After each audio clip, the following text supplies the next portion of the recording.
Hi there, boys and girls. Welcome to Storytime with Mr. Riddle. Today we're going to read the story Where Once There Was a Wood by Denise Fleming.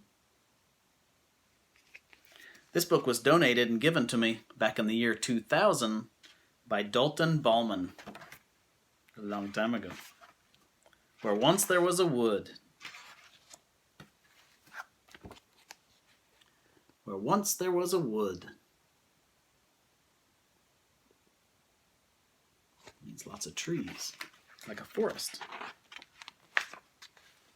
Where once there was a meadow.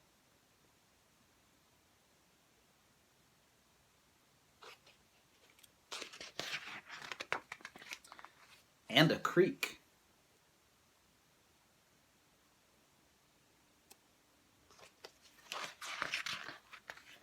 Where once the red fox rested and closed his eyes to sleep.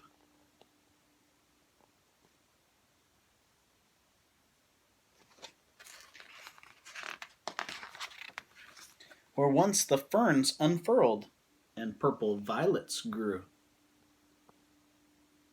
See the ferns opening up? And remember, we talked about violet is the color purple.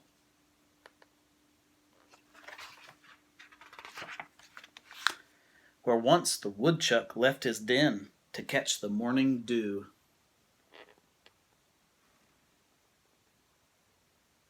Woodchuck is a lot like our prairie dogs that we have here in Oklahoma.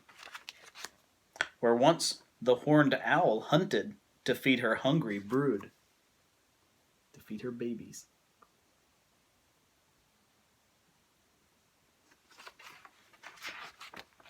Where once the heron fished and speared glittering food. He's a shorebird. Notice his long legs and long neck, so he can get his food without getting the rest of his body in the water. Where once the brown snake slithered and slipped out of sight.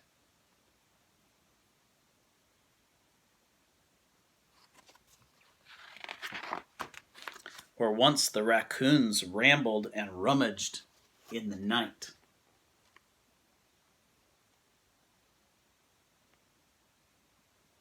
Remember, they're nocturnal. The owl and the raccoons, they wake up at night. Where once the berries ripened and waxwings came to feed. We have waxwings here in Oklahoma. They fly together in large flocks, large groups. Where once the pheasants roosted and fed on nuts and seeds. We have pheasant too. You might see them by the farmer's fields. Where once there was a wood, a meadow, and a creek.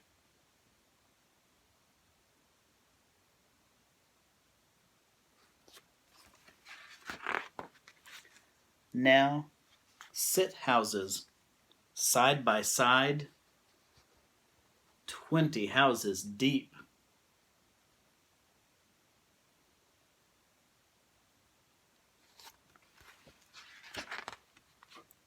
The end. Where once there was a wood. Remember, tomorrow is Earth Day, and so I chose this story to talk a little bit about how our planet is changing. When people cut down all the trees and fill in the rivers and streams and the meadows and build houses, that affects the animals. That affects where they live. It's not their home anymore. It's now a people home. Where once there was a wood. Go back and watch the story again. See if you can find some of those different animals that are hiding on each of the pages. If you look closely, I bet you'll see several. Hope you enjoyed the story today. I'll see you tomorrow. Bye-bye.